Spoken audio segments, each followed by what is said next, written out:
So my name is Glenn. I am Debbie's son. Bob is my grandfather.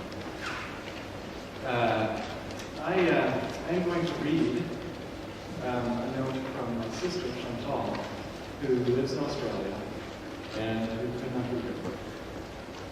A few of the words are different than words that Pop used for me, as you'll hear, but I think this expresses well enough for both of us. Chantal writes, "There is a wonderful poem by E. Cummings that I wish to quote from. It says love and life so beautifully to me. I carry your heart with me. I carry it in my heart. Here is the deepest secret nobody knows. Here is the root of the root, and the bud of the bud, and the sky of the sky of a tree called life, which grows higher than the soul can hope or mind can hide. And this is the wonder that's keeping the stars apart. I carry your heart. I carry it in my heart."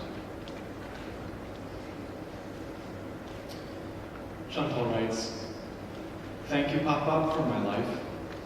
Thank you for all the care and sweetness, all the games at Bus to the Zoo, and for calling me Spooky and Baby Doll. Thank you for your visits to Australia to see me in my new place. Thank you for tea in the mail, for phone calls to let me know I was remembered and loved. Thank you for being there in the way only you could be. And thank you for all you gave to the world and to others. I love you, Papa.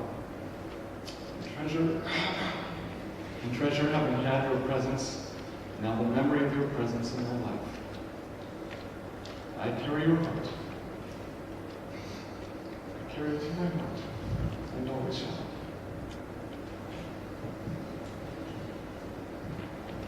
Hi everyone, I'm Matthew, Papa's grandson, Dave's grandson. I don't have anything prepared, but I thought I'd talk about the last, second to last day I saw Papa. We went out for a walk. My mom, he was in a wheelchair by then, and we were pushing him along. It was a beautiful sunny day. And we went through Madison Park, where my grandparents live. And went by various shops and whatnot, and we passed 3 or 4 shops where he insisted that we stop, or that he wanted to go in and talk to the people there. He wanted to go to the bank, and he was very upset that the tellers that he knew weren't working that day. And looking back on that, and we went and got coffee, he just knew some people in the community that he moved into several years, 3 years ago maybe, and he already knew people who worked there. And I know in this church he knew so many of you. I mean, I'm sure all of you really. That's amazing. And I think in the culture, in my culture as a younger person, people are so removed from each other to a certain extent. You go on the bus and everyone's on their iPods or their phones or whatever. No one even thinks to stop and just talk to the person next to them. And Pop never thought not to.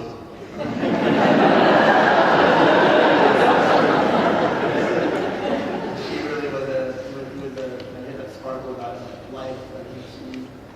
He really cared about you, and he cared about everyone. He wanted to know. He was legitimately curious about what you had to say and what you thought. And I find that phenomenal and really inspirational in our culture today in general. I miss him a lot.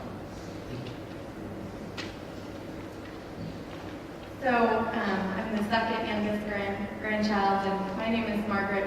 My grandpa called me Baby Doll, V-Doll, Dollywall, Chickie, and most commonly Chickadee.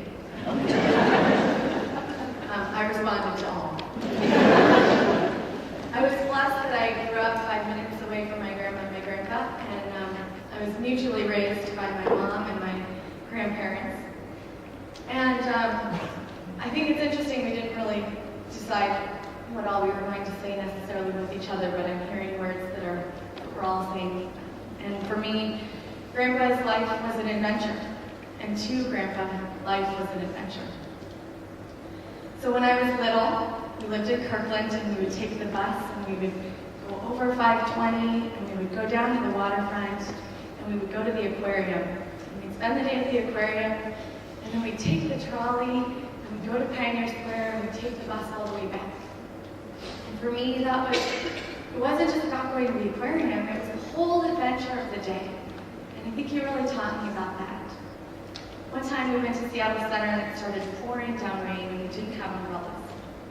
So my grandpa helped himself to the janitorial closet, found a garbage bag, cut out a hole for my face and two holes for my arm, and had a little poncho.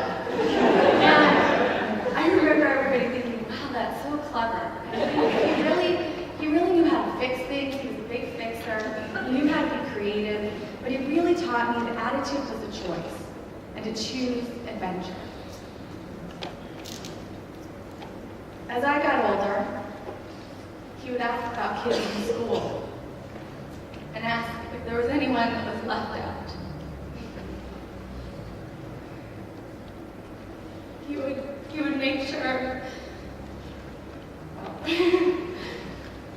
he would make sure that I was asking them how they were and checking in.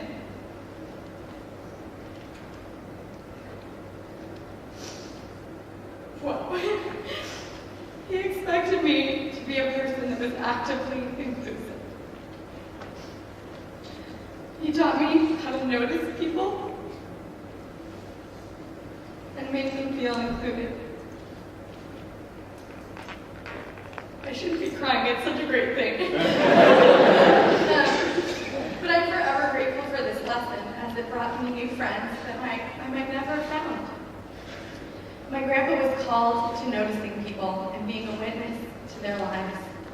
This was his ministry and his way of living out